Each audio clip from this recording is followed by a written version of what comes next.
عبداللہ بن حذافہ رضی اللہ تعالی عنہ جہاد کے لیے نکلے ہیں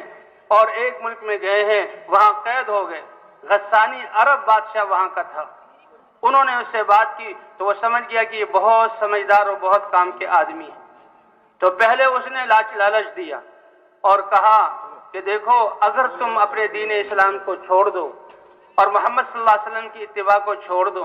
اور میرے دین پر آ جاؤ تو میں اپنی بادشاہت کا آدھا ملک تمہیں دے دوں گا اور اپنی بیٹی سے تمہاری شادی کر کر اپنا داماد بنا لوں گا۔ تو یہ ہنسے کہ کتنا ہی بے وقوف یہ بادشاہ ہے اور کیسی گھٹیا یہ بات کر رہا ہے۔ کہا تم تو اپنے ایک چھوٹے سے ملک کی آدھی سلطنت اور اپنی بیٹی کا رشتہ دینے پر مجھے لالچ دے رہے ہو، جتنے یہ عرب ممالک ہیں ان سب بادشاہتوں کی بادشاہتیں مجھے مل جائیں اور یہ کہا جائے کہ ہمارے حبیب صلی اللہ علیہ وسلم، ہمارے جہاں آقا حضرت محمد صلی اللہ علیہ وسلم جو دین لے کر آئے ہیں، آنکھ جھپکنے کے برابر میں اس دین کو چھوڑ دوں تو میں اس دین کو چھوڑنے کے لیے تیار نہیں۔ اللہ کی ذات پر ایمان، حضور صلی اللہ علیہ وسلم کا سچا عشق اور اس دین میں کامیابی ایسے ان کے دلوں میں گڑ گئی تھی۔ بادشاہ حیران ہوا کہ اتنے بڑے جہاں پیشکش کو اس نے ٹھکرا دیا۔ کہا اچھا تو پھر ان کو ڈراتا دھمکاتا ہوں، تو حوالے کر دیا فوجیوں کے۔ کہا اس کو جو ہے سولی چڑھاؤ اور ماہر تیر اندازوں کو لگاؤ کہ تیروں کی اس پر بارش کریں، لیکن اس کے جسم کو نہ لگے، اس کے جسم سے گزرتے ہوئے گزر جائیں، اس کے جو ہے سر اور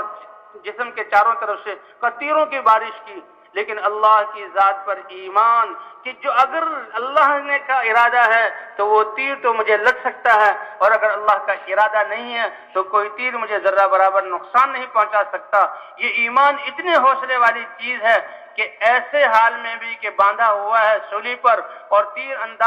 ان کو نہیں بتایا گیا، نشانہ ان کا لگا رہے ہیں، لیکن ان کے دل میں ذرہ برابر تاثر نہیں ہے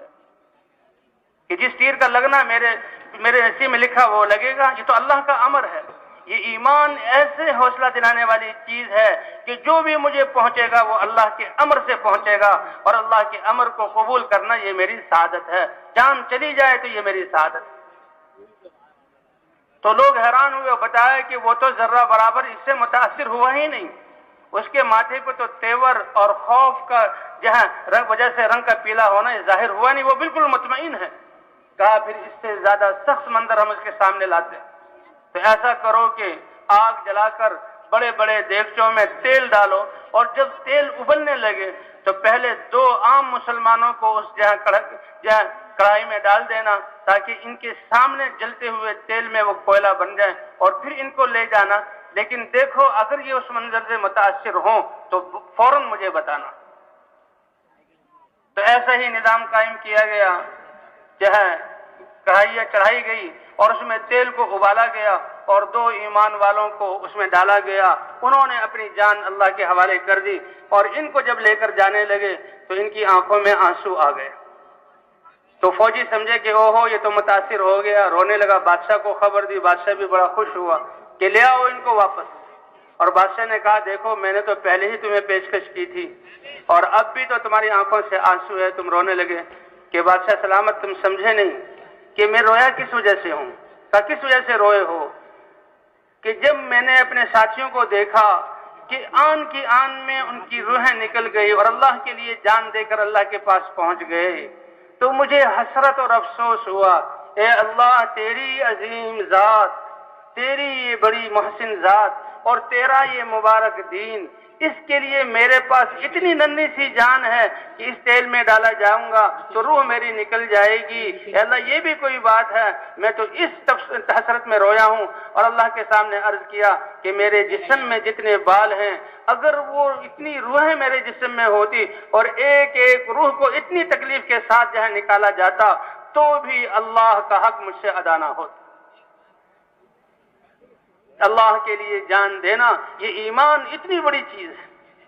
اور ایسا اطمینان کہا اس منظر کی وجہ سے میں نہیں رویا اور اس سے متاثر نہیں ہوا، بلکہ رویا تو اس لیے ہوں کہ اللہ کے دین کے لیے جان دینے کا وقت آ رہا ہے اور ایک ننھی ہی سی جان ہے اور آن کی آن میں قصہ ختم ہو جائے گا۔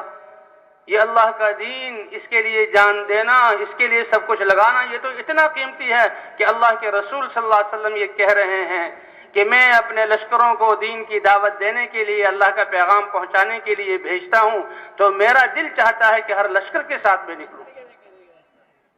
صحابہ کے بہت زیادہ سفر کروائے، اور حضور صلی اللہ علیہ وسلم 25 سفروں میں یا 27 سفروں میں یا 29 سفروں میں ساتھ گئے۔ فرمایا کہ کچھ لوگ مسلمان ایسے ہیں کہ بیمار ہیں، معذور ہیں، ان کے پاس اللہ کے راستے میں نکلنے کے اسباب نہیں، وہ رہ جاتے ہیں۔ اگر میں ہر لشکر کے ساتھ نکلوں گا تو ان مسلمانوں کے دلوں پر کیا بیتے گی، اور وہ کہ افسوس کریں گے کہ اللہ کے رسول تو ہر لشکر کے ساتھ اللہ کے دین کی دعوت اور اللہ کے دین کی محنت اور جہاد اور جان قربان کرنے کے لیے نکل رہے ہیں، اور ہم جہاں مدینے میں ٹھہر رہے ہیں، کہ ان کے اس حسرت کی وجہ سے میں رک جاتا ہوں اور میں ہر لشکر کے ساتھ نہیں جاتا۔ باقی دین کا مرتبہ تو اتنا اونچا کہ میرا دل چاہتا ہے کہ اللہ کے راستے میں نکلوں، مجھے شہید کیا جائے، پھر مجھے زندگی دی جائے، اور پھر اللہ کے راستے میں شہید کیا جائے، پھر میں اللہ کے راستے میں نکلوں اور جان دے دوں، پھر مجھے زندہ کیا جائے، اور پھر دوبارہ شہید کر دیا جائے۔